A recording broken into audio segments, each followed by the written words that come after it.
आओ जी शुरू करते हैं। थर्ड बुक कितने मार्क्स की है?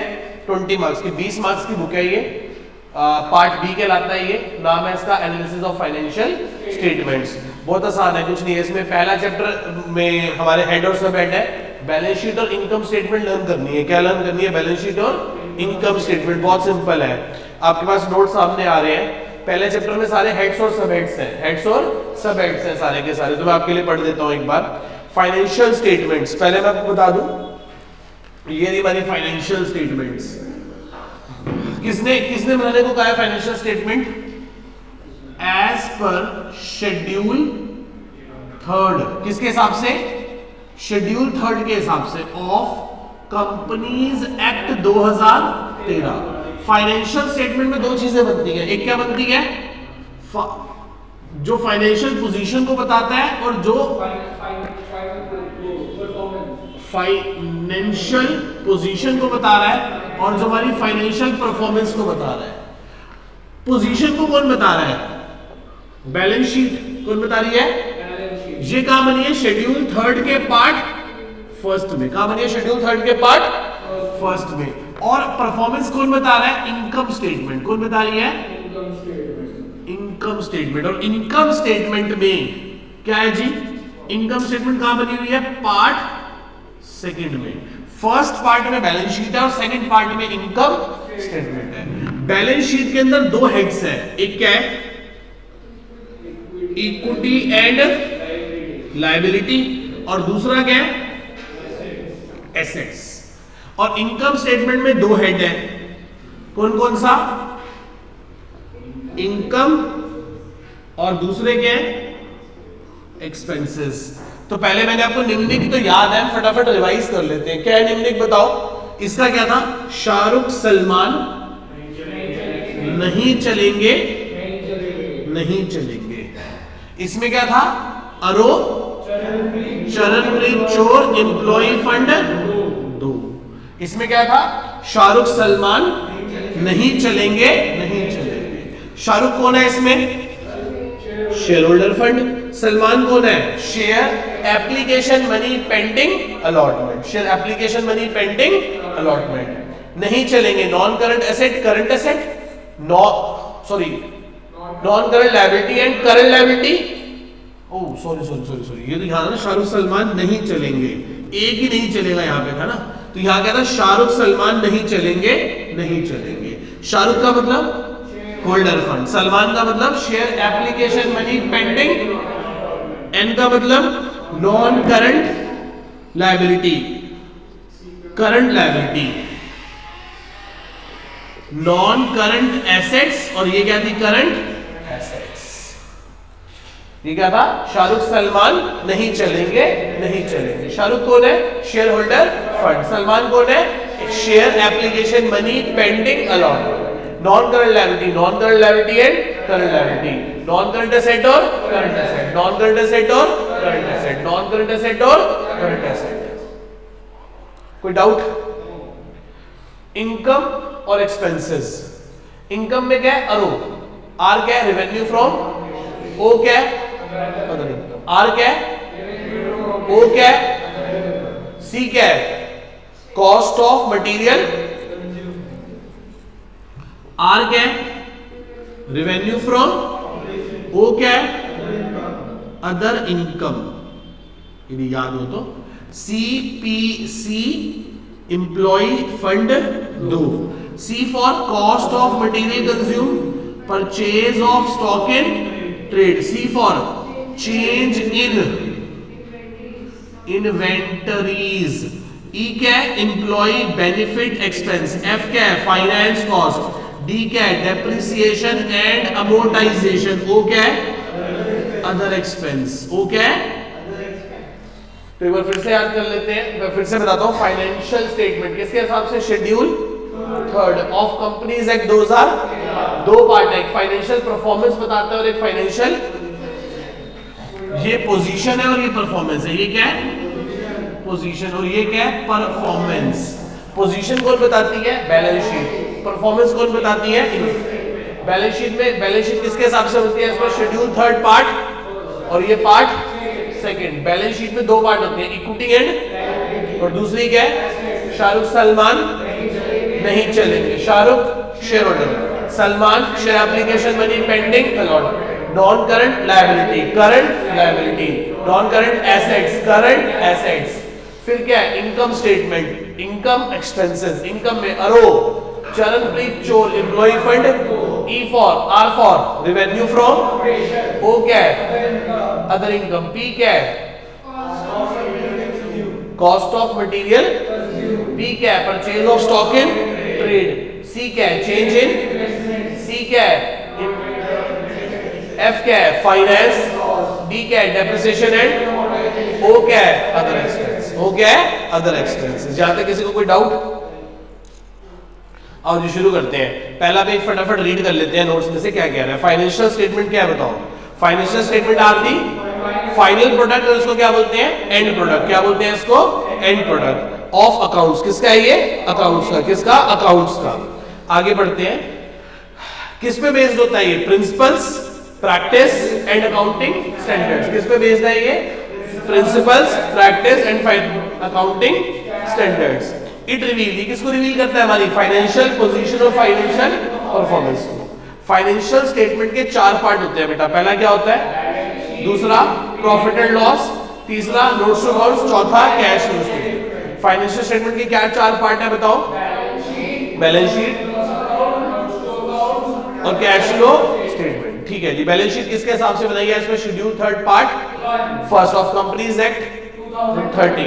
पहली चीज है इक्विटी एंड लायबिलिटी। क्या है, इक्विटी एंड, अब ध्यान से समझना, हम बात करने जा रहे हैं किसके बारे में, इक्विटी एंड लायबिलिटी। दो चीजें हैं, एक है इक्विटी और दूसरी चीज है, और इनके बीच में क्या है, इनके बीच में एक लाइन आइटम है। क्या बोलते हैं इसको, लाइन आइटम। इक्विटी में क्या आएगा, शेयर होल्डर, और लायबिलिटी में क्या आएगी, नॉन करंट लायबिलिटी। और लाइन आइटम कौन है, लाइन आइटम है share application money pending allotment. ये आता है जी इसके अंदर, share application money pending allotment. कोई डाउट किसी को यहां तक?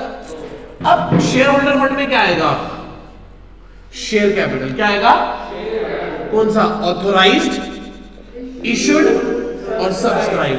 पहला कौन सा आएगा, ऑथोराइज्ड, इशूड, सब्सक्राइब। हमने लास्ट क्लास में भी इसके बारे में भी बात करी है, ऑथोराइज्ड, इशूड और सब्सक्राइब।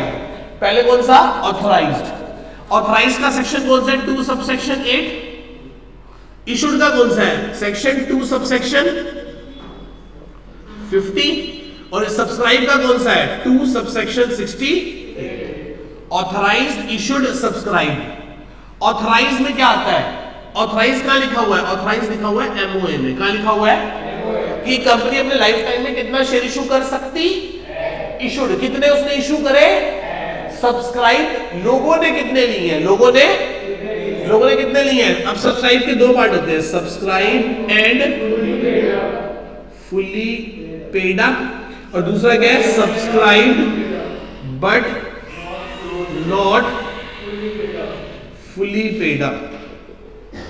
इसमें से लेस क्या कर देते हैं, कॉल इन अरियर माइनस कर देते हैं, और अलग से क्या दिखाते हैं, शेयर फॉर फ्यूचर अकाउंट। अलग से क्या दिखाते हैं, शेयर फॉर फ्यूचर अकाउंट। तो मैं फिर से एक बार बता दूं, इक्विटी एंड लायबिलिटी में दो चीजें हैं, एक इक्विटी है और एक, इक्विटी के अंदर कौन है, शेयर होल्डर फंड। कौन है share holder, share holder fund के अंदर सबसे पहले क्या आता है, सेक्शन कौन सा है, 8। कहां लिखा हुआ है, ऑथराइज को और क्या बोलते हैं, रजिस्टर्ड और नॉमिनल। क्या बोलते हैं, क्या बोलते हैं, रजिस्टर्ड और, फिर कौन सा है, लोगों ने, आपने, कंपनी ने इशू कितने करे, कंपनी ने, ये कहां लिखा है, सेक्शन 2 सबसेक्शन 50 में। फिर क्या है, सब्सक्राइब, सेक्शन 2 सबसेक्शन, लोगों ने कितने लिए, इसके दो पार्ट, सब्सक्राइब एंड, और subscribe but not, subscribe and, subscribe but not. इसमें से लेस क्या करते हैं, कॉलन, अलग से क्या दिखाते हैं, शेयर। इक्विटी में कोई डाउट?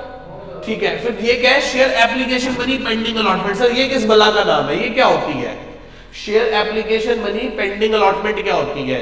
मान लो कोई कंपनी 10 रुपए का शेयर इशू कर रही है, इसमें से एप्लीकेशन 4 रुपए की है, अलॉटमेंट और कॉल्स जो है ना वो 6 रुपए की है।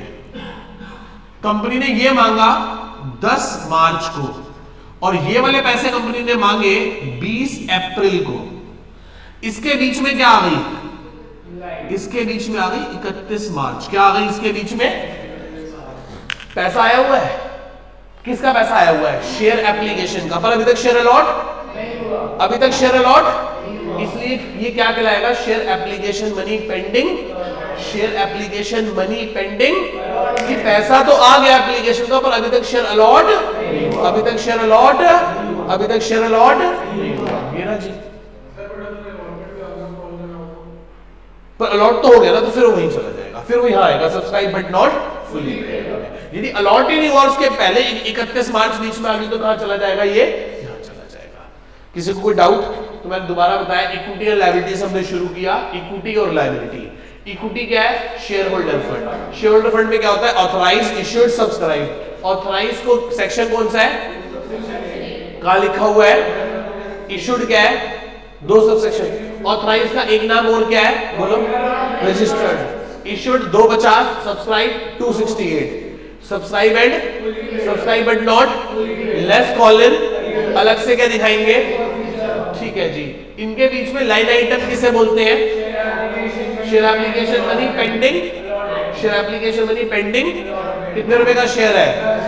Application allotment. इसके बीच में क्या आ गई? इससे पहले कौन सा पैसा आ रखा है? 31 मार्च को इसे क्या बोलेंगे? Share application money pending. क्या बोलेंगे? Share application money pending. ठीक है जी। अब हम किसके बारे में बात करने जा रहे हैं? लायबिलिटीज के बारे में। किसके बारे में बात करने जा रहे हैं? लायबिलिटीज के बारे में। हाँ जी आओ, किससे शुरू करने जा रहे हैं? Share holder fund. Shareholder fund में क्या था? श्री राम, शाहरुख, शाहरुख की वाइफ गौरी। गौरी कौन है? हिंदू। और हिंदुओं के मन में कौन बसते हैं? श्री राम। श्री राम में SRM, S for share capital, S for share capital. Share capital में सबसे पहले क्या आएगा? दूसरा, तीसरा। अभी इसके बारे में हमने बात कर ली। ऑथराइज, इशूड और सब्सक्राइब। फिर क्या है? रिजर्व से R क्या है? ये S है, ये R है। R for reserve. सरप्लस में ये सारे नाम है। बोलो CR, CRR, DRR, RR, OR, SPR। CR capital reserve, CRR capital redemption reserve, DRR debenture redemption reserve, RR revaluation reserve, OR other reserve, OR SP security premium. Section इसका 52, subsection 2 किस बारे में बात करता है? सिक्योरिटी प्रीमियम की। Security premium का कहां-कहां इस्तेमाल किया जा, कहां किया जा सकता है? तीसरी बार बता रहा हूं, तीसरी क्लास में तीसरी बार। पहला fully paid up bonus share, दूसरा प्रीलिमिनरी एक्सपेंस को राइट ऑफ कर सकते हो, तीसरा डिस्काउंट लॉस कमीशन को राइट ऑफ कर सकते हो जो भी है, प्रीमियम पेबल और रिडम्पशन ऑफ डिबेंचर्स, और पांचवा बाय बैक ऑफ शेयर्स। तो 5 जगह सिक्योरिटी प्रीमियम का इस्तेमाल किया जा सकता है। फिर अगला क्या है? Surplus, that is balance in the statement of P&L account. 2 है इसमें, एक क्रेडिट बैलेंस होगा तो पॉजिटिव प्रॉफिट है, डेबिट बैलेंस होगा तो नेगेटिव लॉस है। एक अकाउंट होता है शेयर ऑप्शन आउटस्टैंडिंग अकाउंट। क्या होता है? Share option. ये तब होता है जब कंपनी स्वेट इक्विटी इशू करती है तो वहां पे इस अकाउंट का यूज होता है। मैंने पहले बताया था, अब इतनी डिटेल में जाने की जरूरत नहीं है। वो इसमें कुछ पूछेगा नहीं, बस यदि पेपर में आया तो ऐसा आएगा शेयर ऑप्शन आउटस्टैंडिंग अकाउंट कहां आएगा? तो इसका नाम, इसका हेड कौन है? Shareholder fund. और सब हेड क्या है? Reserves and surplus. और तीसरा क्या है? M क्या है? MMM money receive against share warrants. Money receive against share, ये हमने क्लास में डिस्कस किया हुआ है। ठीक है, यहां तक किसी को कोई डाउट? हाँ जी आओ, लायबिलिटी के बारे में पढ़ना शुरू करते हैं। किसके बारे में पढ़ना शुरू कर रहे हैं? लायबिलिटी 2 प्रकार की है। पहली कौन सी है? Non current liability. और दूसरी कौन सी है? ठीक है जी, आओ जी पढ़ो एक बार ध्यान से। नॉन करंट लायबिलिटी, नोट्स में क्या लिखा हुआ है पढ़ना। नॉन करंट लायबिलिटी कौन सी लायबिलिटी है? तो बड़े आसान है। नॉन करंट लायबिलिटी वो लायबिलिटी है जो करंट लायबिलिटी नहीं है। नॉन करंट लायबिलिटी को नेगेटिव मैनर में पढ़ा जाता है। नॉन करंट लायबिलिटी वो लायबिलिटी जो करंट लायबिलिटी। फिर करंट लायबिलिटी कौन सी लायबिलिटी है? करंट लायबिलिटी वो लायबिलिटी है जो नॉन करंट नहीं है। नहीं, ऐसे नहीं। नॉन करंट लायबिलिटी वो लायबिलिटी जो करंट लायबिलिटी नहीं, और करंट लायबिलिटी वो लायबिलिटी जिसको हम पे कर देंगे, सेटल कर देंगे within the 12 month from the reporting date. कब कब कब सेटल कर देंगे? From the reporting date. Operating cycle period में जिसको पे कर देंगे, जो ट्रेड पर्पस के लिए ली गई है और जिसको डेफर्ड, डिले या पोस्टपोन नहीं किया जा सकता, जैसे डेफर्ड, डिले या पोस्टपोन। तो नॉन करंट लायबिलिटी तो समझ गए, आसान सी है। करंट लायबिलिटी की पहला पॉइंट क्या है? जिसको आप पे कर दोगे या सेटल कर दोगे। कब? Within operating cycle period, within 12 month from reporting date. Reporting date क्या है? Balance sheet date. तीसरा, जो आपने किस पर्पस के लिए ली है? ट्रेड पर्पस के लिए ली है। और चौथी, जिसे आप डेफर्ड, डिले या पोस्टपोन नहीं कर सकते, जिसे आप डेफर्ड, डिले या अनकंडीशनली बिना वजह आप उसे डेफर्ड, डिले, पोस्टपोन ना कर सको, जिसे आप पे कर दो ऑपरेटिंग साइकिल पीरियड में, जिसको आप पे कर दो 12 month from the balance sheet date, that is reporting date, और जिसको आपने किस पर्पस के लिए ली है? व्यापार के लिए, ट्रेड पर्पस के लिए ली है। सर ये ऑपरेटिंग साइकिल, ओसीपी किसे कहते हैं? ऑपरेटिंग साइकिल पीरियड क्या होती है? ऑपरेटिंग साइकिल पीरियड किसे कहते हैं? मैंने कहा देखो जी, मेरी फैक्ट्री है, मैं बिजनेस करता हूं, हम कोई रॉ मटेरियल लेके, हम दाना लेके, ईवा मतलब कोई रॉ मटेरियल लेते हैं, पीयू सोल, और उससे हम पूरा शूज बनाते हैं। तो हमारे पास क्या होता होगा? पहले कैश से हम क्या खरीदते हैं? रॉ मटेरियल से हम क्या बनाते हैं? वर्क इन प्रोग्रेस का हम क्या बनाते हैं? फिनिश गुड के हम क्या बनाते हैं? डेटर्स, और डेटर्स का हम क्या बना देते हैं? कैश। क्या होता है हमारे पास? बोलो, कैश से हम क्या खरीदते हैं? रॉ मटेरियल का हम क्या बनाते हैं? वर्क इन प्रोग्रेस से हम क्या बनाते हैं? फिनिश गुड से हम क्या बनाते हैं? डेटर से हम क्या बना लेते हैं? वापस कैश। रॉ मटेरियल्स का, कैश का रॉ मटेरियल का वर्क इन प्रोग्रेस जो बन रहा है, बनकर तैयार, बनने के बाद उधार में बेचा तो डेटर, फिर डेटर से पैसे मांग के कैश। इसे बोलते हैं ऑपरेटिंग साइकिल पीरियड। मान लो ये ऑपरेटिंग साइकिल पीरियड मेरी 18 महीने की है। कितने महीने की है? और मैं अपनी लायबिलिटी को चुका देता हूं 7 महीने में। तो करंट है कि नॉन करंट है? 11 में, 13 में करंट, 12 के बाद भी करंट है, क्योंकि ऑपरेटिंग साइकिल पीरियड के तो अंदर ही है ना। 17 में चुकाऊं तो, 19 में चुकाऊं तो, 18 की है और 18 में चुका रहे हैं नॉर्मल, ओसी करंट। हाँ सुनो, अभी आते प्रभु, तो फिर दोबारा बोल रहा हूं। 5 महीने में, 7 में, 11 में, 15 में, 17 में, 18 में, 19 में। 19 होते ही मतलब 18 महीने 1 दिन हो गया, तो फिर क्या हो गई? ये नॉन करंट हो गई। क्या हो गई? ये नॉन करंट। कोई डाउट किसी को यहां तक? आगे चल गया भाई साहब। अब ओसीबी 8 महीने की है भाई साहब, हम कैश से वापस कैश बना लेते हैं कितने महीने के अंदर? 8 महीने के अंदर। कोई डाउट? बना लिया। अब बताओ, यदि मैं अपनी लायबिलिटी को 5 महीने में चुका दूं तो? 5 में चुकाए तो करंट, 7 में, 9 में करंट, 9 में भी करंट है क्योंकि 12 के तो अंदर ही है ना। अब 11 में चुकाऊं तो 12 में, 12 महीने 1 दिन हो गया तो क्लियर है इतनी बात? कोई डाउट है इसमें? कभी कभी 1 नंबर का क्वेश्चन यही आ जाता है। कोई डाउट? ठीक है जी, हाँ जी आओ। तो फिर से लायबिलिटी कौन सी? नॉन करंट और करंट। नॉन करंट वो लायबिलिटी जो करंट लायबिलिटी, करंट लायबिलिटी वो लायबिलिटी जिसको मैं पे कर दूंगा within the normal operating cycle period, जिसको मैं चुका दूंगा 12 month from the reporting date, that is balance sheet date. तीसरा, किस पर्पस के लिए लिया गया उधार? ट्रेड पर्पस के लिए। चौथा, जिसको मैं डेफर्ड, डिले या पोस्टपोन नहीं कर सकता अनकंडीशनली, जिसे मैं अनकंडीशनली डेफर्ड, डिले या पोस्टपोन नहीं कर सकता, मुझे चुकाना ही चुकाना है। कोई डाउट यहां तक? आओ शुरू करते हैं। Non current liability. अब हम किसकी बात करने जा रहे हैं? लायबिलिटी। लायबिलिटी 2 प्रकार की, कौन सी?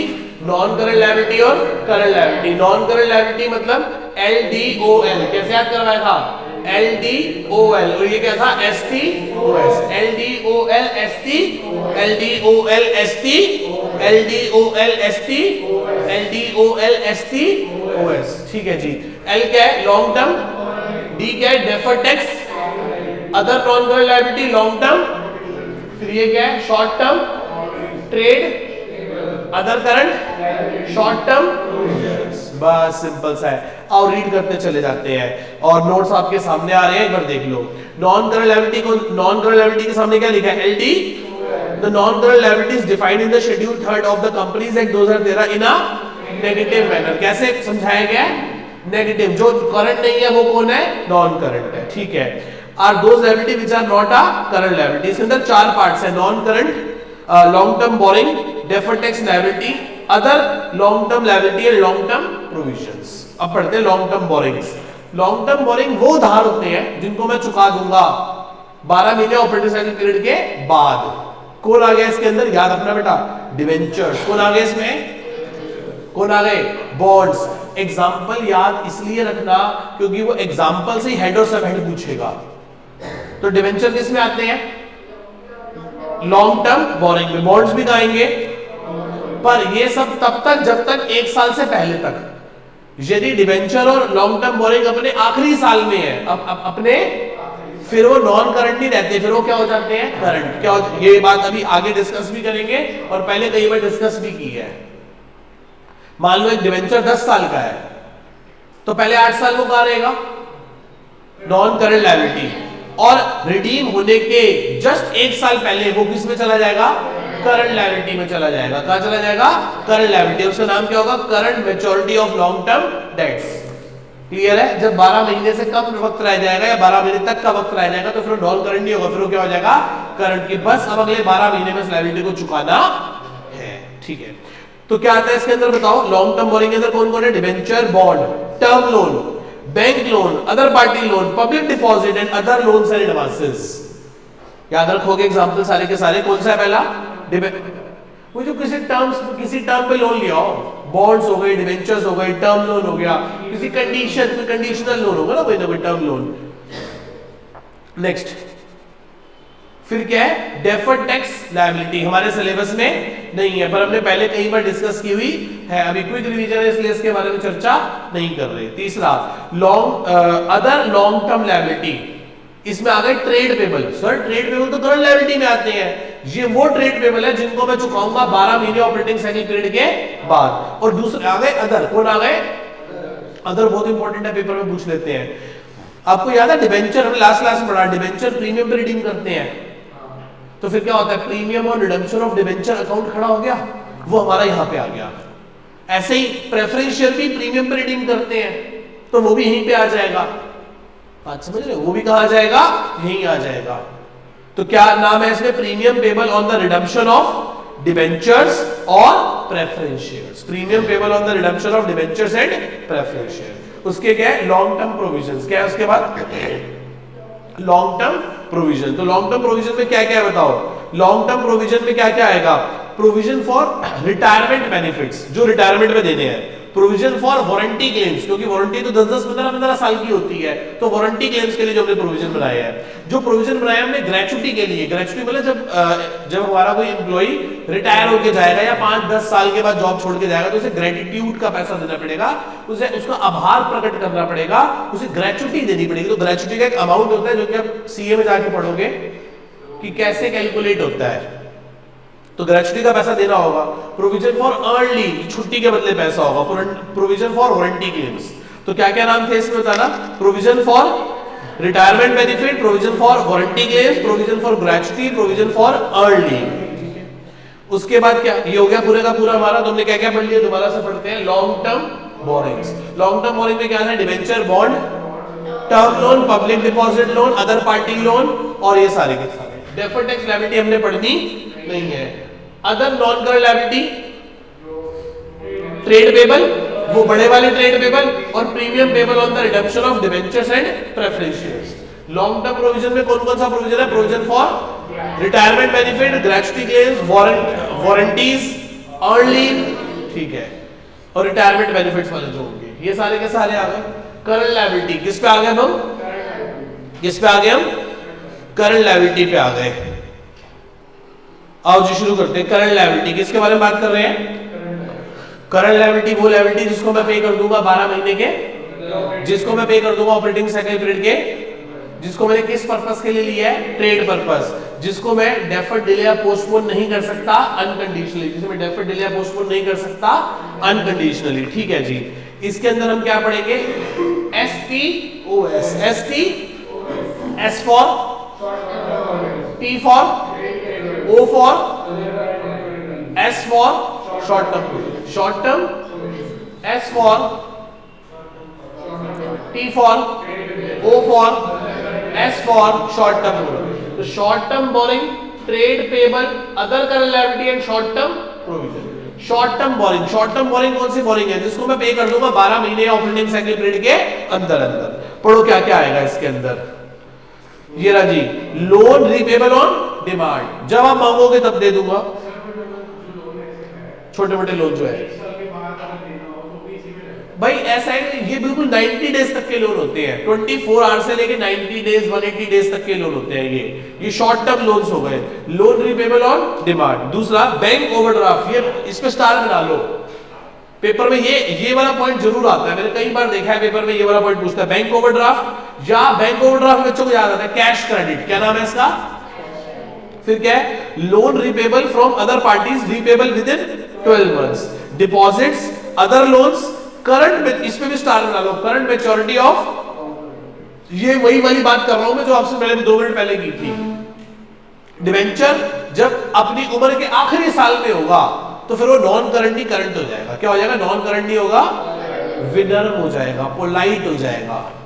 देखो ना, इंसान पूरी जिंदगी अकड़ के रहता है मैं नॉन करंट, और आखिरी साल में क्या बोलता है, प्रभु करंट, अब हमारा कभी भी बुलावा आ सकता है। तो नॉन करंट कब तक है, 10 साल का डिवेंचर है तो 8 साल तक, 9वें साल में करंट, क्योंकि अब वो 10वें साल में क्या होने वाला है, इस 31 मार्च को तो रिडीम होने वाला है। ठीक है, नेक्स्ट फिर क्या आ गए, ट्रेड पेबल, क्या आ गए, ट्रेड पेबल के अंदर क्या आता है बताओ,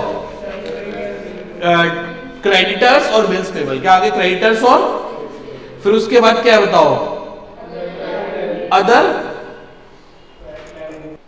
हाँ जी आओ, अब हम किस पे आ गए, अदर करंट लायबिलिटी पे, किस पे आ गए, ये बहुत इंपॉर्टेंट है, इसमें से पूछ लेता है। पहला इसके अंदर है interest accrued but not due on borings, interest accrue हो गया, जैसे मान लो मेरे को जुलाई में ब्याज देना है, कब इंटरेस्ट देना है, जुलाई के मंथ में, पर मार्च में जब हम बैलेंस शीट बनाएंगे तो उसमें उतने महीनों का, जुलाई से लेके मार्च तक का 9 महीने का ब्याज ड्यू तो दिखाएगा, तो इंटरेस्ट अक्रू हो गया पर अभी तक ड्यू होता है, देने का वक्त नहीं आया, अक्रू बट नॉट ड्यू। और दूसरा क्या है, अक्रूड एंड ड्यू, पहला क्या है, अक्रूड बट नॉट, और दूसरा क्या है, due, accrued and due. Due का मतलब होता है कि मान लो जुलाई भी आ गई, उसके बाद भी मैंने ब्याज का पैसा, क्लियर है इतनी बात जी, वो मैं बता दूंगा, उसमें जब बताऊंगा तो आउटस्टैंडिंग और अक्रूड में दिक्कत होती है ना, वो एक्सपेंस के रिस्पेक्ट में बोला जाता है, वो इनकम के रिस्पेक्ट में, ठीक है बता दूंगा अभी। Next, income receive in advance, जैसे आपने साल के शुरू में मेरे को फीस एडवांस दे दी तो उसे क्या बोलेंगे, इनकम रिसीव इन एडवांस, पर अभी तक मैं वो एडवांस इनकम को डाइजेस्ट नहीं कर पा रहा और उसको कितनी बार पढ़ा लिया, अभी भी वो मेरी इनकम बन नहीं रही, कब बनेगी, 26 मार्च को जब तुम शाम को आके बोलोगे कि सर पास हो जाएंगे, बढ़िया पेपर हो गया, तब मानेंगे कि हमारी इनकम हो गई, कि चलो अब हो गया है जी, तो बेटे कर देंगे वापस, ठीक है जी आओ। फिर क्या, अनपेड डिविडेंड, क्या बेटा, फिर क्या, एक्सेस एप्लीकेशन मनी, याद है ना, एक्सेस एप्लीकेशन मनी आता है तो लोगों को रिफंड करना होता है। Next, unpaid mature deposits and interest there on it, and interest there on it. फिर क्या है, unpaid mature debentures and interest there on it. Next, उसके बाद क्या है, कॉल्स इन एडवांस, फिर क्या है, कॉल्स इन एडवांस। उसके बाद क्या है, अदर पेबल, क्या है उसके बाद, अदर पेबल के अंदर क्या आ गया, आउटस्टैंडिंग एक्सपेंसेस, क्या आ गए, provident fund payable, ESI payable, output CGST, SGST and IGST. Output सारा का सारा लायबिलिटी होता है और इनपुट सारे का सारा एसेट होता है। जो भी पेबल आ गया, पेबल का मतलब ही क्या होता है, आउटस्टैंडिंग, पेबल का मतलब ही क्या होता है, वो सारा का सारा क्या है, करंट लायबिलिटी है, क्या है सारी की सारी। और लास्ट में क्या आ गया, शॉर्ट टर्म प्रोविजन, क्या आ गया लास्ट में, शॉर्ट टर्म प्रोविजन, क्या आ गया लास्ट में, शॉर्ट टर्म प्रोविजन में क्या आ गया? Provision for employee benefits, provision for expenses, provision for tax, और लास्ट क्या है? Other provision, provision for employee benefits. छोटे मोटे प्रोविजन बनाते हैं हम एम्प्लॉय के बेनिफिट्स के लिए, प्रोविजन बनाते हैं खर्चों के लिए, प्रोविजन बनाते हैं टैक्सेस के लिए, और अदर प्रोविजंस में आ गया provision for repair maintenance, provision for depreciation, provision for doubtful debts, provision for discount on debtors. ये सारे के सारे कौन से प्रोविजन है? शॉर्ट टर्म प्रोविजंस है। कौन कौन से प्रोविजन है? Provision for employee benefit, provision for expense, provision for tax. Other provisions में क्या आ जाएगा? Provision for depreciation, provision for repair maintenance, provision for doubtful debt, provision for discount on debtors. ये सारे के सारे शॉर्ट टर्म प्रोविजंस हैं। यहां पे हमारी लायबिलिटीज खत्म होती हैं, और इसी में से आपके पास कोई हेड या सब हेड आ जाएगा। पार्ट बी में 3 नंबर का क्वेश्चन आता है, कभी कभी 3 पॉइंट और कभी कभी 6 पॉइंट आते हैं, जिसमें आपको उसके हेड और सब हेड बताने होते हैं। 3 नंबर का चैप्टर है, फ्री के नंबर है, 3 से 4 भी हो जाता है, कभी कभी 1 नंबर के एमसीक्यू क्वेश्चन में भी आ जाता है, तो ऐसे ही रहता है। आओ जी 2 मिनट में क्या शुरू करते हैं, एक बार यहाँ पे रिवाइज कर लो, फिर हम क्या शुरू करने जा रहे हैं? एसेट्स। क्या शुरू करने जा रहे हैं? आओ जी स्टार्ट कर रहे हैं एसेट्स। आओ जी रीड करो एसेट्स। एसेट 2 प्रकार की है हमारे पास, कौन कौन सी? करंट एसेट्स और non current assets. Current assets और non current assets. Current asset कौन सी है? और नॉन करंट एसेट कौन सी है? जो करंट एसेट नहीं है। करंट एसेट कौन सी है? जिसको, अब पढ़ो ध्यान से पढ़ो, ध्यान से पढ़ो। assets are also divided into 2 parts, non current assets and non current assets are defined in a negative manner, and current assets are those assets which are, पहला point, expected to be realized। देखो मैंने ना bold कर दिया word, आप देख रहे हो कि मेन बात को क्या करते चले गए? बोल्ड करते चले गए। नॉन करंट एसेट्स क्या? एक्सपेक्टेड टू बी रियलाइज्ड, बेच दोगे। इंटेंडेड टू बी सेल, उसे सेल कर दोगे। कंज्यूम, यूज कर लोगे within the normal operating cycle period, या 12 month from the reporting date. और तीसरा पॉइंट क्या है? For the purpose of being trade. और चौथा पॉइंट क्या है? जो अनकंडीशनली आप यूज कर सकते हो, यूज कर सकते हो, सेटल कर सकते हो, किसी लायबिलिटी को पे ऑफ करने में आप उसे यूज कर सकते हो। जैसे मान लो मेरे पास बैंक अकाउंट में 5 लाख रुपए पड़े हैं, बैंक ने कोर्ट ने किसी कोर्ट केस के सिलसिले में उसको फ्रीज कर दिया, फिर वो करंट एसेट का पार्ट, वो करंट एसेट है जिसको आप यूज कर सको किसी लायबिलिटी को सेटल करने में, या किसी भी चीज के एक्सचेंज में। एसेट खरीदने के लिए पैसा दे सको, करंट एसेट है। स्टॉक खरीदने के लिए पैसा दे सको, करंट एसेट है। पर यदि वो पैसा कहीं फंसा हुआ है, कहीं अटका हुआ है, तो उस केस में फिर वो करंट एसेट का पार्ट नहीं है। क्लियर है? तो पहली कंडीशन क्या थी? सेल करो, कंज्यूम करो और रियलाइज करो with in the normal operating cycle period. दूसरा, ट्रेड पर्पस के लिए। तीसरा, 12 महीने के अंदर आप उसे कन्वर्ट कर लोगे, रियलाइज कर दोगे। और चौथा कि आप उसे अनकंडीशनली यूज कर सकते हो, उसमें कोई रिस्ट्रिक्शन नहीं लगी हुई। क्लियर है इतनी बात? अब आगे कहते हैं non current assets. Non current assets और नॉन करंट एसेट्स में क्या था याद है आपको? फंड लो, और ये क्या था? Sit CSO. P for plant property equipment and intangible assets. क्या था इसके अंदर? Plant property equipment and intangible. इसके अंदर थी टेंजिबल एसेट, इसके अंदर थी इंटेंजिबल एसेट, इसके अंदर था कैपिटल वर्क इन प्रोग्रेस, और चौथा क्या था? Intangible assets under development. क्या था? ए, बी, सी और डी। ए क्या था? Tangible assets. दूसरी क्या थी? Intangible assets. तीसरा क्या था? ओके। चौथा क्या था? Intangible asset under development. Tangible asset जिसको देखा और छुआ जा सकता है, इंटेंजिबल को देखा और छुआ। कैपिटल वर्क इन प्रोग्रेस जो बिल्डिंग अंडर कंस्ट्रक्शन है, जो बिल्डिंग इस 31 मार्च तक हमें बिल्डिंग बनवा रहे हैं, सच में बनवा रहे हैं, ठीक है, इधर आ जाओ बेटा, बिल्डिंग बनवा रहे हैं, और मुझे लगता नहीं कि 31 मार्च तक वो बिल्डिंग बन सके, और उसमें मेरा अभी तक 1 करोड़ रुपए लग चुका है, तो उसे कैपिटलाइज तो करना है ना, तो किस हेड में करेंगे? PPE, plant property equipment and intangible assets, capital work in progress. ऐसे तो सॉफ्टवेयर भी बनवा रहे हैं, उस सॉफ्टवेयर को बनने में जुलाई अगस्त आ जाएगा, 31 मार्च तक उसमें भी हमारे 6 लाख रुपए लग चुके हैं, उसे कहाँ डालेंगे? Intangible asset under development. Clear है इतना? एग्जांपल अभी थोड़ी देर में पढ़ते हैं। फिर क्या है? Non current investment. D for deferred tax asset, long term loans and advances, और ओ क्या है? Other non current assets. तो पहला क्या था, P for plant property and equipment and intangible. इसके अंदर चार पार्ट है, tangible, intangible, capital work in progress और चौथा intangible asset under development. Non current investment, deferred tax syllabus में नहीं है, long term loans and other non current assets. ये क्या था फिर, sit CS2, C for current investment, I for inventories जिसे स्टॉक भी बोलते हैं, T for trade receivable, C for cash and cash equivalents, S for short term loans and O for other current assets. तो याद रहेगा, C for current investment, I for, T for, C for, S for short term loans and advances, O for other current.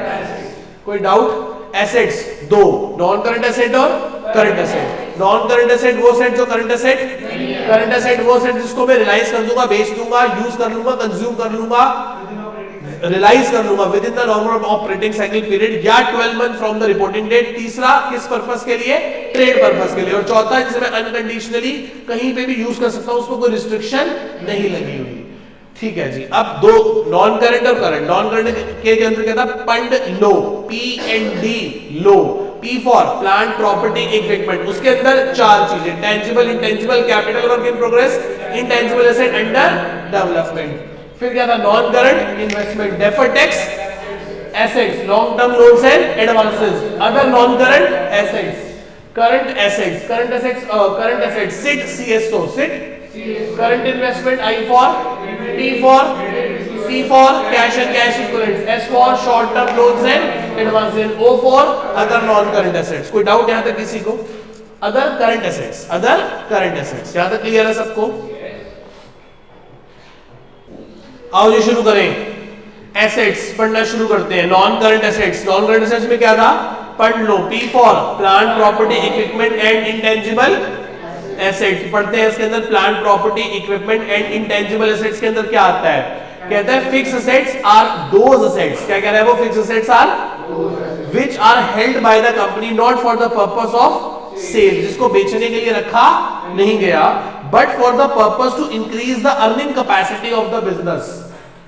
Asset वो चीज है जो मैंने camera लगाया अपनी अर्निंग कैपेसिटी के लिए बढ़ाया, लैपटॉप लगाया अर्निंग कैपेसिटी लगाया, एसी लगाया, पूरा सेटअप तैयार किया है, किसके लिए, अर्निंग कैपेसिटी, बेचने के लिए नहीं है, अर्निंग कैपेसिटी को इंक्रीज करने के लिए हर बंदा अपने बिजनेस में इन्वेस्टमेंट्स करता है एसेट्स की फॉर्म में। ठीक है, आगे ये आगे चार है, tangible, intangible, capital work in progress और इंटेंजिबल एसेट अंडर डेवलपमेंट। पहली क्या है, टेंजिबल एसेट्स, पहली कौन सी है, टेंजिबल एसेट्स। इसकी क्या है, वर्ड बोल्ड क्या कर रखा है, फिजिकल एग्जिस्टेंस। देखो आखिरी में पढ़ने के लिए ये सबसे अच्छी चीज है, आप इतना बड़ा बड़ा नहीं पढ़ोगे, आप सीधा हेडिंग पढ़ोगे और पैराग्राफ के अंदर सिर्फ क्या पढ़ोगे, बोल्ड वर्ड, क्योंकि मैंने आपके लिए पूरी किताब का एक शब्द पढ़ डाला, तब जाके मुझे समझ आया कि कौन सी बात इंपॉर्टेंट है, कौन सी रखनी है, कौन सी काटनी है।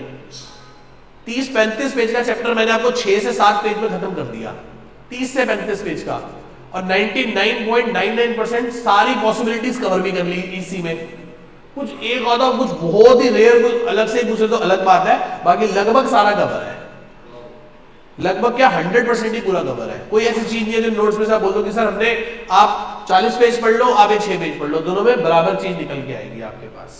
ठीक है, आगे चलते हैं। तो इसके अंदर क्या होता है, एग्जांपल पढ़ लो बस। इसके क्या है, land, building, machinery, furniture, fixture, computer, motor vehicle, equipments etcetera. इसमें हॉर्स एंड हॉर्स कार्ट आ सकता है, एक वर्ड बुक में नहीं था, हॉर्स एंड हॉर्स कार्ट, घोड़ा एंड घोड़ा गाड़ी,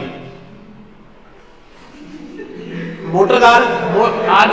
आज के जमाने में मोटर कार लिखते हैं, पहले हॉर्स एंड हॉर्स कार्ट्स होती थी। ठीक है, आओ जी अब पढ़ने जा रहे हैं इंटेंजिबल एसेट्स। क्या पढ़ने जा रहे हैं, इंटेंजिबल एसेट्स कौन सी एसेट्स है, do not have a physical existence, जिसकी कोई फिजिकल एग्जिस्टेंस।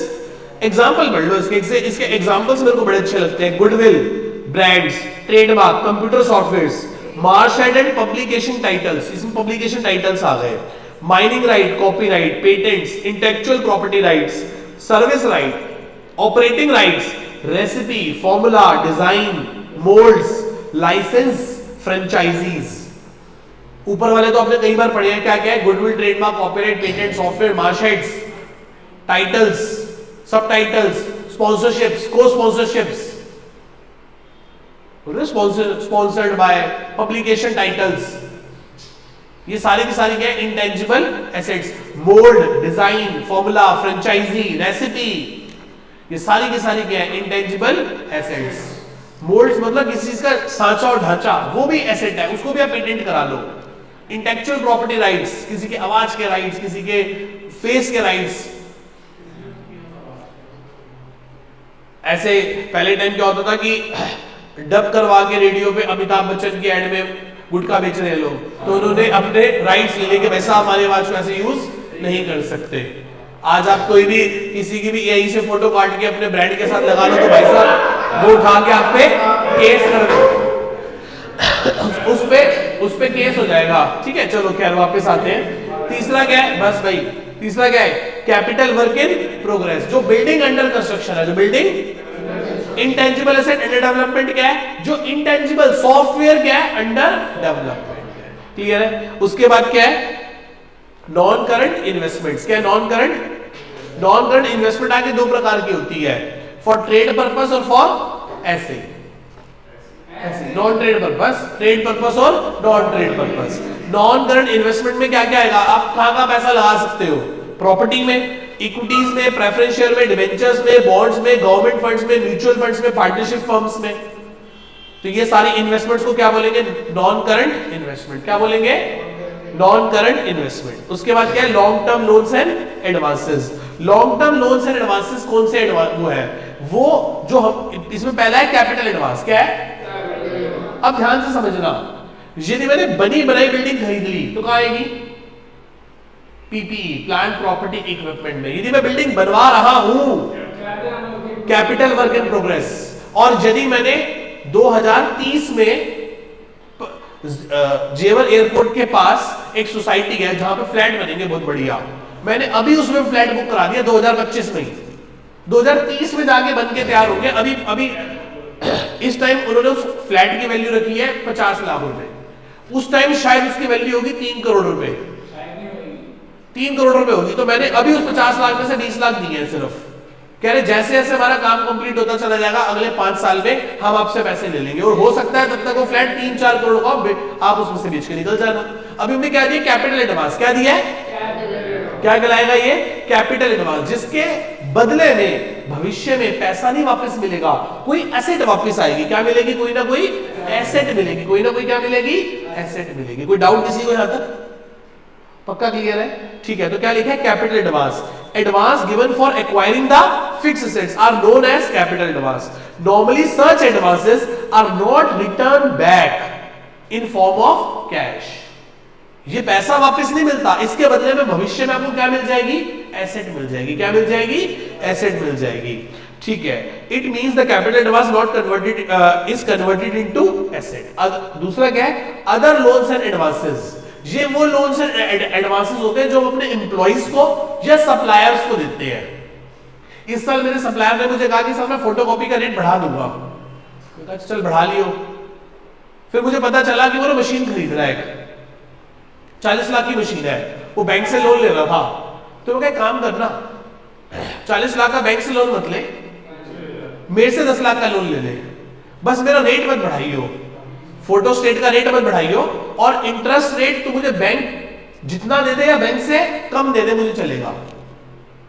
तो हमने अपने सप्लायर को एडवांस दे दिया रॉ मटेरियल खरीदने के लिए। जितने बड़े बड़े कैपिटलिस्ट होते हैं ना, वो खुद प्रोडक्शन नहीं करते, वो किसी और से प्रोडक्शन करवाते हैं। खुद तो उनका ध्यान ब्रांडिंग और मार्केटिंग में रहता है, और वो उसको पैसा देते हैं, सपोर्ट देते हैं कि प्रोडक्शन में तो काम कर, हमसे पैसा ले जा, मशीन सेटअप कर ले, रॉ मटेरियल खरीद ले। तो हमने सप्लायर्स को एडवांस देते हैं लंबे समय के लिए। ऐसे हमने एम्प्लॉइज को लंबे समय तक रिटेन करने के लिए उनको भी क्या दे देते हैं, एडवांसेस। ये ले जाओ, बेटी की शादी है 10 लाख ले जाओ, आने वाले 10 साल में 1-1 लाख रुपए हर साल पे करते रहना, वो भी कुछ छोटा सा अमाउंट अपनी सैलरी से कटवाते रहना। इंटरेस्ट भी बड़ा नॉमिनल सा लगाएंगे, उससे क्या होगा, नेक्स्ट 10 इयर्स के लिए वो एम्प्लॉय आपके पास रिटेन रहेगा, और इससे एक रिलेशनशिप बिल्ड हो जाएंगे हमारे। चलो आगे चलते हैं। उसके बाद क्या है, पहला क्या था, कैपिटल एडवांस, दूसरा क्या है long term loans and advances. किसको देते हैं? एम्प्लॉइज को और सप्लायर्स को। फिर ई क्या है इसमें उसके बाद फिर है अदर नॉन करंट एसेट्स। क्या आ गया? ये आ गई अदर नॉन करंट एसेट्स। क्या आता है अदर नॉन करंट एसेट्स में बताओ?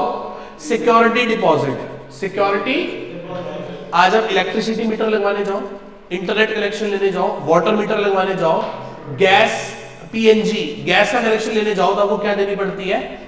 वापस कब मिलेगी? जब आप उसे सरेंडर करोगे। मुझे नहीं लगता कि एक बार हम इलेक्ट्रिसिटी मीटर लगवा लें तो कभी भी उसको सरेंडर करेंगे, तो वो सिक्योरिटी उनके पास हमेशा चली गई। बड़े एक्सट्रीम सिचुएशन में ऐसा होता है कि जब मैं बिल्डिंग तोड़ूंगा तो मैं सारे मीटर सरेंडर करूंगा, तब पैसे वापस मिलेंगे, और ऐसा बहुत कम होता है।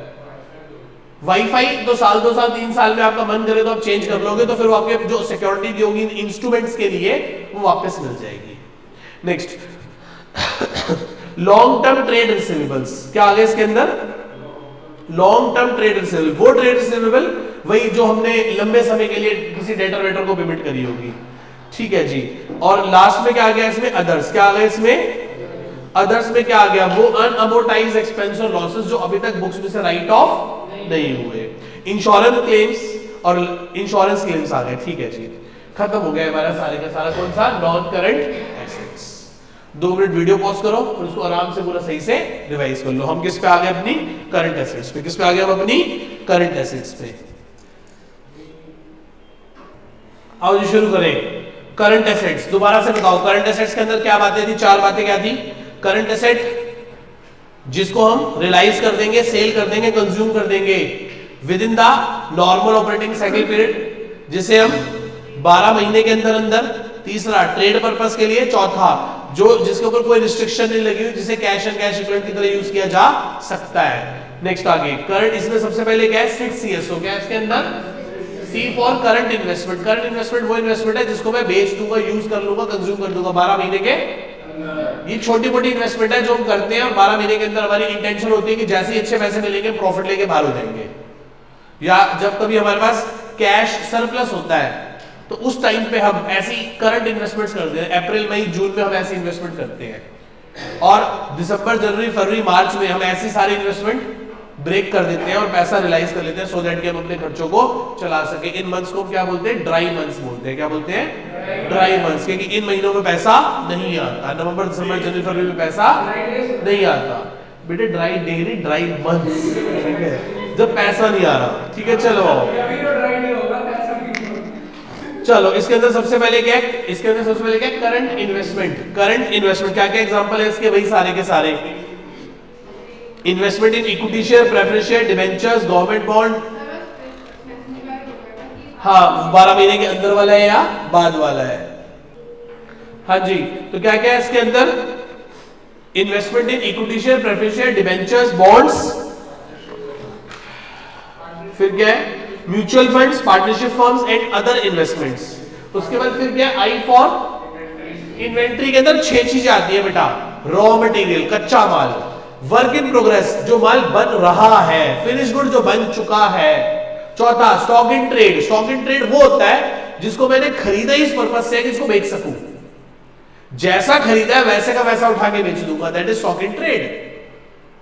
वही वाला एग्जांपल बोल रहा हूं मैं जीन्स बनाकर बेचता हूं, तो जीन्स का कपड़ा रॉ मटेरियल, बन रही jeans raw work in progress, बनी हुई जीन्स फिनिश गुड्स, और शर्ट में खरीद कर बेच देता हूं, स्टॉक इन ट्रेड। 2 चीजें होती है, लूज टूल्स और स्पेयर पार्ट्स।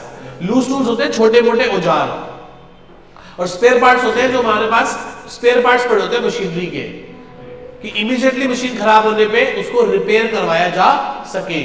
जैसे मशीन्स में मोटर लगती है, डाइस लगती है, वो सब हम थोड़ी सी लेके रखते हैं पहले से ही कि इमीडिएटली प्रोडक्शन रुके ना। मशीन बना रही है, जो मशीन ही बना रही है ना, उनके लिए वो रॉ मटेरियल वगैरह फिनिश गुड ही है, समझो।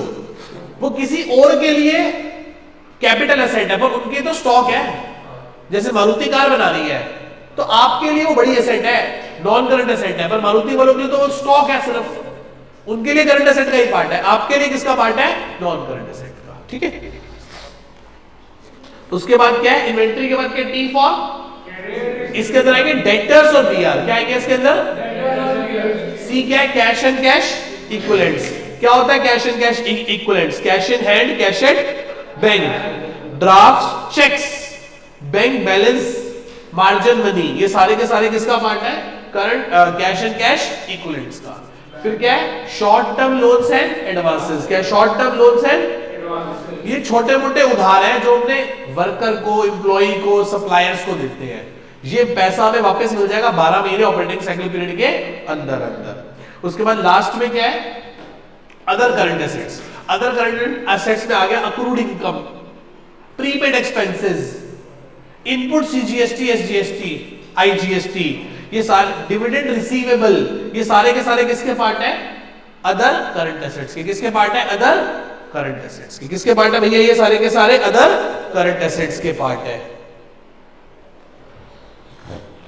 आओ जी चले, अब लास्ट में आ गए contingent liabilities and commitment. Contingent liability, contingent का मतलब होता है विच मे और मे नॉट अराइज, हो भी सकता है और अराइज नहीं भी हो सकता, अराइज हो भी सकता है और अराइज नहीं भी हो सकता। विच depend upon the future event, जो किस बात पर डिपेंड करता है? फ्यूचर के किसी इवेंट पे या एक्शन पे। इसका एग्जांपल है कोर्ट केस। कोर्ट केस, हम पे कोई कोर्ट केस चल रहा है, हो सकता है कि हमारे को उसके अगेंस्ट कोई पेनल्टी देनी पड़ जाए, कोर्ट केस। गारंटी गिवन, मैंने किसी की गारंटी दे रखी है, कल को वो बंदा पैसा नहीं देगा तो मेरे सिर पे आके गाज गिरेगी, मैं फंस जाऊंगा।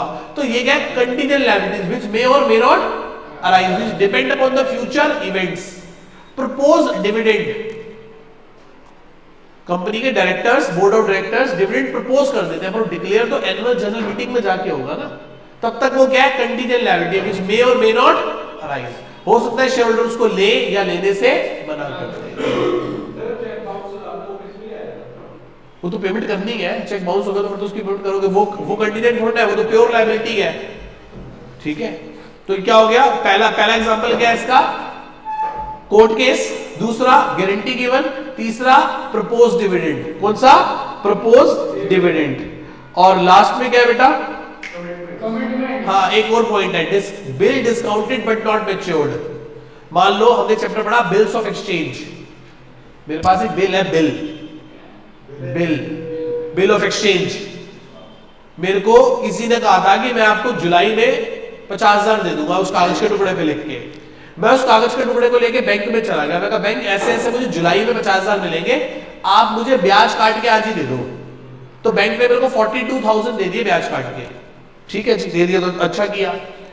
अब जब तक वो पार्टी बैंक को पैसे दे नहीं देती तब तक मेरे सिर पे तलवार लटक रही है कि यदि उसने पैसे नहीं दिए तो बैंक तो मेरे से पैसे काट लेगा ना, बैंक तो मुझे लेगा, बैंक तो उसको नहीं जानता, बैंक ने तो मेरी हेल्प करी है एक तरह से। तो ये क्या हो गया? Bill discounted but not matured. तो जब तक वो मैच्योर हो नहीं जाता, लायबिलिटी की पेमेंट हो नहीं जाती, जब तक वो पार्टी वो पैसे दे नहीं देती, तब तक वो मेरे लिए क्या है? सिर्फ एक current liability, sorry contingent liability which may और may not arise, will depend upon the future events. Next, last में कमिटमेंट्स। क्या है बेटा?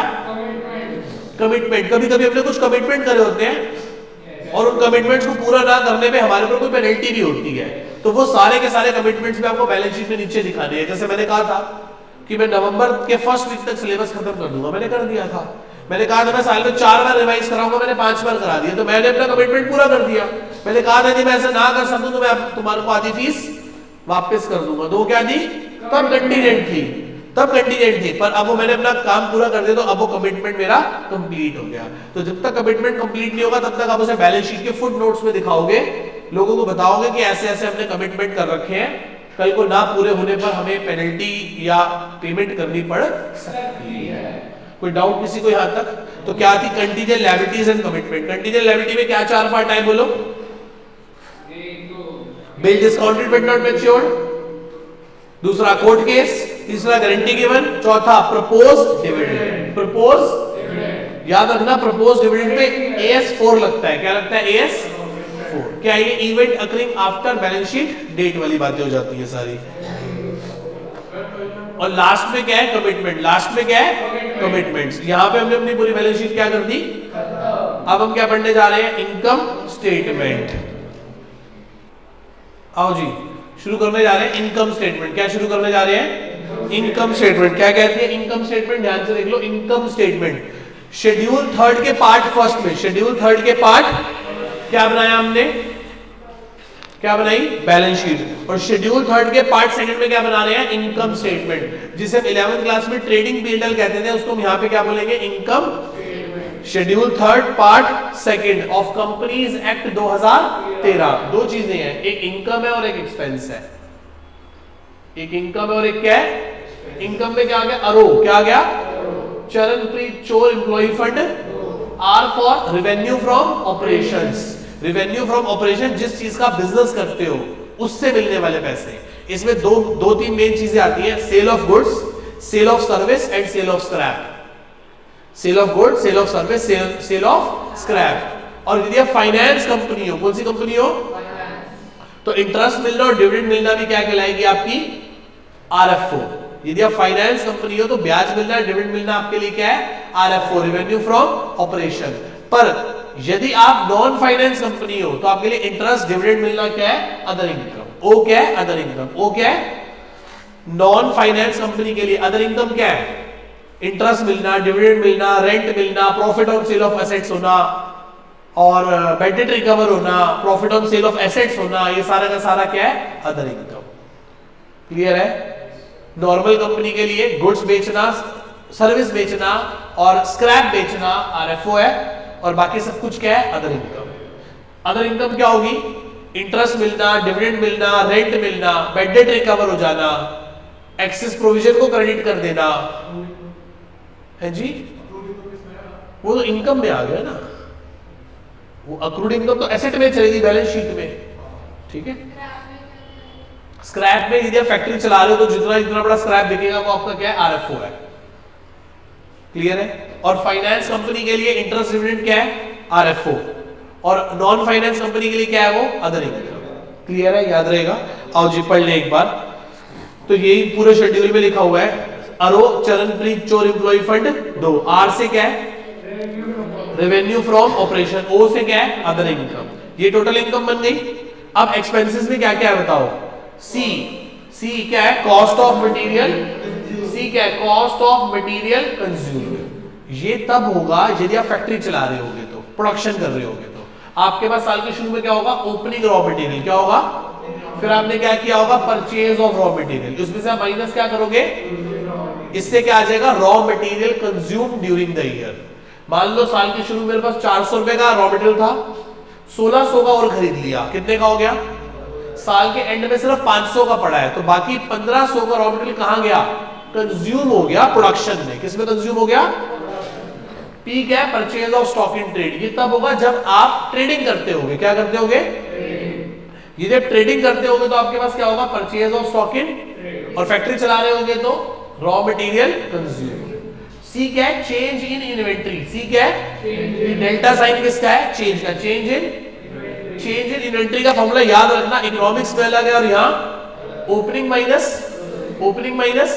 किस किस का, work in progress, finish goods और stock in. Sir raw material का क्यों नहीं लिया, क्योंकि रॉ मटेरियल का ओपनिंग माइनस क्लोजिंग ऑलरेडी ऊपर आ चुका, दोबारा कंसीडर। फिर क्या, ई क्या है, एम्प्लॉय बेनिफिट एक्सपेंसेस, क्या है, इसमें दो है, डायरेक्ट एक्सपेंस और डायरेक्ट क्या है, वर्कर की वेजेस, वर्कर की लीव एनकैशमेंट्स और वर्कर का बोनस। और इसमें इनडायरेक्ट में क्या है, एम्प्लॉय की सैलरी, ई मतलब एम्प्लॉय की सैलरी, एम्प्लॉय का बोनस, एम्प्लॉय की लीव एनकैशमेंट्स, ये सारा का सारा किसमें चला जाएगा, इनडायरेक्ट में। उसके बाद क्या है, एफ क्या है, फाइनेंस कॉस्ट।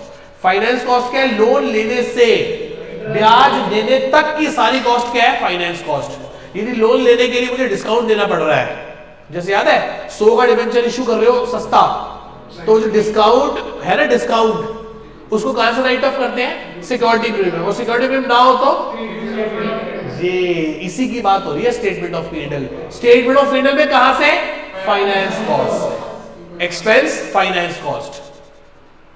जो प्रीमियम पेबल और रिडम्पशन ऑफ डिबेंचर है, फाइनेंस कॉस्ट।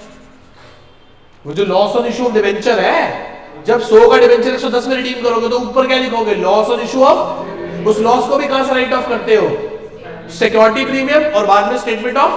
तो ये रहा वो लोन लेने पे जो ब्याज देते हो, लोन लेने के लिए जो फाइलिंग चार्ज देते हो, जो प्रोसेसिंग फीस देते हो, वो सारी की सारी क्या है, फाइनेंस कॉस्ट। लोन लेने से ब्याज देने तक की सभी कॉस्ट को क्या बोलेंगे?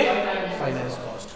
पर देखो सुनो, यदि मैंने बैंक से लोन ले रखा है और उसका ब्याज दे रहा हूं तो किसमें आएगा? Finance cost. यदि बैंक चार्जेस है, क्या है बेटा? बैंक चार्जेस होते हैं जो बैंक अपनी सर्विसेज के लिए देता है, चेकबुक के लिए, पासबुक के लिए, एटीएम चार्जेस, वो सारे के सारे क्या है बताओ? वो सारे के सारे बताओ क्या है? अदर एक्सपेंस में चले जाएंगे। कहां चले जाएंगे? सारे के सारे अदर एक्सपेंस में। उसके बाद क्या? डी क्या है? And amortisation. डेप्रिसिएशन किस पे लगेगा? टेंजिबल एसेट्स पे। किस पे लगेगा? अमोर्टाइजेशन किस पे लगेगा? अदर इंटेंजिबल एसेट्स पे। और ओ क्या है? Other expense. अब बचे हुए खचरे जितने भी एक्सपेंस बचे हुए सारे के सारे किस में चले गए? अदर एक्सपेंस में। कहां चले गए? कुछ ना समझ आया तो आपको लग रहा है यहां फिट नहीं होता तो फिर कहां ले जाओ? Other expense. बैंक चार्जेस कहां आएंगे? और बैंक के लोन का इंटरेस्ट कहां आएगा? Finance cost. बहुत फर्क है दोनों, समझना। छोटे से पॉइंट में घुमा देगा आपको। इनकम में से एक्सपेंस गए तो क्या बचा? PBT, profit before tax, minus करोगे तो क्या निकल आएगा? Profit after tax. मैं कह रहा हूं यदि बैंक से लोन लिया, उसका ब्याज दे रहे हो तो फाइनेंस कॉस्ट, और बैंक चार्जेस है तो फिर वो अदर एक्सपेंस। अब electricity bill, water bill, insurance, taxes सब किस में आ गए? Other expense. Audit fees other expense, carriage inward, carriage outward other expense. दुनिया भर के जितने भी खर्चे हैं जो हमने याद हो, जितने याद आए वो सारे के सारे फिर कहां? Other expense. कोई डाउट किसी को यहां तक? आओ जी रीड करते चले जाते हैं रेवेन्यू से। आओ जी पढ़ते हैं। रेवेन्यू फ्रॉम ऑपरेशंस लिखा है। Revenue from operation means revenue earned bye the company from its operating activity, that is activities carried on by company to earn a, जैसे नेट सेल्स और sale of activity, sale of scrap, sale of good, sale of service and sale of scrap. और यदि हम कौन है? Finance company है। कौन सी company है? तो उस केस में क्या हो जाएगा? इंटरेस्ट और dividend earned bye the company, वो भी क्या होगा? Revenue from operation. Other income क्या है? अदर इनकम कौन सी इनकम है? जो बिजनेस एक्टिविटी से नहीं मिली। एग्जांपल क्या है इसके? Profit on sale of assets, excess provision return back, bad debt recover, interest और डिविडेंड रिसीव। ये सारे के सारे क्या है? Other income. ये सारी की सारी क्या है? आ जाओ एक्सपेंसेस पे, आ जाओ अगले पेज पे। आओ जी पढ़ो। सी क्या है? Cost of material. क्या फॉर्मूला है? Opening raw material plus purchase of raw material minus closing stock of raw material. दूसरा क्या है? Purchase of stock in trade. दूसरा क्या है? Purchase of stock in trade. Purchase of stock in trade means the goods purchase for resale. Goods खरीदे किसके लिए? If the company purchase paper for resale. अब मैं वही वाला एग्जांपल हमारा कि हमने जीन्स खरीदी, जीन्स हम बनाकर बेचते हैं तो क्या किस में चला जाएगा? रॉ मटेरियल कंज्यूम में। और शर्ट खरीद कर बेचते हैं तो किस में चला जाएगा? Purchase of stock in trade में। वही बात उसने पेपर से लिखा है। चेंज इन इन्वेंट्री क्या है? Opening minus closing. किसकी? WIP, FIG और SIT। उसके बाद एम्प्लॉय बेनिफिट वही है, डायरेक्ट और वर्कर को देंगे कुछ भी तो डायरेक्ट में, और एम्प्लॉय को देंगे तो सर क्या फर्क पड़ता है? वर्कर को दो या एम्प्लॉय को दो, आना तो एम्प्लॉय बेनिफिट में ही है, पर रेशियो में जाके एक ऑपरेटिंग रेशियो में इसका फर्क पड़ेगा। आगे चलते हैं। फाइनेंस कॉस्ट में क्या आ गया? It include expenses, interest on debentures, loan processing fees, discount on issue of debenture, premium payable on the redemption of debenture etcetera. However bank charges are not shown under this. वो किस में जाके show होगा? Other expenses में। किस में जाके show होगा? और बैंक चार्जेस बैंक क्यों लेता है? अपनी सर्विसेज के लिए। अपनी किसके लिए? सर्विसेज के लिए। नेक्स्ट उसके बाद क्या है? डेप्रिसिएशन एंड डेप्रिसिएशन किस पे लगेगा? और वो इंटेंजिबल पे क्या लगेंगे? और लास्ट में क्या है? Other expenses. लास्ट में क्या है? अब दुनिया भर के सारे बचे हुए एक्सपेंसेस किस में चले जाएंगे? अदर एक्सपेंसेस में। किस में चले जाएंगे? यहां पे हमारा पूरा चैप्टर क्या हो गया? कंप्लीट हो गया। दो चीजें हमने पढ़ी, बैलेंस शीट और income statement. Schedule third part first में बैलेंस शीट शाहरुख सलमान नहीं चलेंगे, नहीं चलेंगे। Income statement schedule third part second. अरो चरणप्रीत चोर एम्प्लॉय फंड दो। R for revenue from, O for other income, C for material consumed, P for purchase of, C for change in, P for employee benefit। उसके बाद क्या? F for, D for depreciation and amortization, and O for income में से expense minus करोगे तो profit before tax minus करोगे तो profit after tax, before tax tax minus करके प्रॉफिट आफ्टर टैक्स। कोई डाउट यहां तक किसी को? ठीक है जी। आओ जी हम शुरू करने जा रहे हैं financial statement analysis, chapter number 2 है। इसमें से एक नंबर का क्वेश्चन आता है, कभी कभी 2-3 थ्योरी का भी आ जाता है, तो बड़े ध्यान से पढ़ते हैं इसको। आओ फाइनेंशियल स्टेटमेंट एनालिसिस। वैसे इस चैप्टर को करने के लिए पहले में थर्ड चैप्टर आना चाहिए जिसका नाम क्या है, comparative and common size statement. हमें आता है, हम फटाफट रिवाइज कर लेते हैं, बहुत आसान सा चैप्टर है। फाइनेंशियल स्टेटमेंट एनालिसिस, वो कह रहा है meaning of financial statement analysis, analysis of financial statement is a systematic process. कैसा प्रोसेस है ये? जो एनालाइज करता है किसको, फाइनेंशियल स्टेटमेंट्स को, और हमें और उसे हेल्प करता है हमें समझने में, इकोनॉमिक डिसीजंस लेने में, और ये हमें समझाता है रिलेशनशिप्स वेरियस वैल्यूज के बीच में फाइनेंशियल स्टेटमेंट्स की, जो कि balance sheet, profit and loss and cash flow statement की है। तो क्या है फाइनेंशियल स्टेटमेंट एनालिसिस? एक सिस्टमैटिक प्रोसेस है जो हमारी हेल्प करता है क्या करने में, एनालाइज करने में, किसको, फाइनेंशियल स्टेटमेंट को, और अंडरस्टैंड करने में, समझने में, और डिसीजंस लेने में। क्या लेने में? डिसीजंस लेने में। क्या लेने में? डिसीजंस लेने में। नेक्स्ट, ये हेल्प करता है समझने में किसको, वेरियस स्टडीज को, रिलेशनशिप की, किसकी, फाइनेंशियल स्टेटमेंट्स की, balance sheet, profit and loss account and cash flow statement. Financial statement के 4 हेड होते हैं, पहला कंपैरेटिव, दूसरा कॉमन साइज, तीसरा रेशियो, चौथा कैश फ्लो। तो फाइनेंशियल स्टेटमेंट एनालिसिस करने के कितने तरीके हैं? पहला कंपैरेटिव, दूसरा कॉमन साइज, तीसरा रेशियो, चौथा कैश फ्लो। पहला कौन सा है? कंपैरेटिव। पहला कौन सा है? कंपैरेटिव। कंपैरेटिव को हॉरिजॉन्टल भी बोलते हैं। क्या बोलते हैं उसको? हॉरिजॉन्टल भी बोलते हैं। क्या बोलते हैं उसको? हॉरिजॉन्टल भी बोलते हैं। क्यों बोलते हैं हॉरिजॉन्टल? ध्यान से समझते हैं एक बार। Last year, current year, absolute change, percentage change, ऐसे ही पढ़ा था। Last year, current year, absolute change, percentage change, इसे बोलते हैं ए, इसे बोलते हैं बी, इसे बोलते हैं सी। कैसे आया? बी माइनस, और ये कैसे है? सी अपॉन ए इंटू में। Let suppose share holder fund पहले साल हमारे पास कितना था, अगले साल कितना हो गया, कितने का चेंज है? तो 200 का चेंज है, डिवाइडेड बाय कितने पे? 400, तो कितना परसेंट हो गया? 50%। कितना परसेंट हो गया? नॉन करंट लायबिलिटी पिछले साल कितनी थी, अब कितनी हो गई? कितने का चेंज है? चेंज अपॉन बेस, कितना परसेंट चेंज हो गया? मतलब पिछले साल के मुकाबले हमारी नॉन करंट लायबिलिटी 33% से बढ़ गई, पिछले साल के मुकाबले हमारा शेयर होल्डर फंड 50% से बढ़ गया, करंट लायबिलिटी पिछले साल के मुकाबले 20% से बढ़ गई। कैसे? 50 से कितनी हो गई? कितने का चेंज? 10 अपॉन 50, 20%। तो कैसे जा रहा है? हॉरिजॉन्टल जा रहा है। कैसे जा रहा है ये? हॉरिजॉन्टल। क्या बोलते हैं इसको? कंपैरेटिव। क्या बोलते हैं इसको? Comparative study. क्या बोलते हैं इसको? तो पहला टूल एक बार पढ़ते हैं, कंपैरेटिव स्टेटमेंट और horizontal. This technique is used for intra firm analysis. किसमें हेल्प करती है हमें? इंट्रा फर्म का मतलब क्या होता है? अपना ही कंपैरिजन अपने आप से, अपना ही कंपैरिजन पिछले साल का अपने आप से। जैसे आपके 10th के बोर्ड का रिजल्ट आपके 12th के बोर्ड से, मम्मी बोलेगी देख 10th में तो इतने अच्छे आ गए, 12th में नहीं है, क्योंकि 10th में चीटिंग हो गई थी, इस साल नहीं हो पाई। ठीक है, गवर्नमेंट चेंज हो गई, वैसे भी गवर्नमेंट चेंज हो गई। इस बार आपका पेपर कौन चेक करेगी? बीजेपी गवर्नमेंट के अंडर चेक होंगे। अभी तक किसके हो रहे थे? आम आदमी पार्टी के। वो स्टैटिस्टिक्स अच्छे कर रहे थे अपने।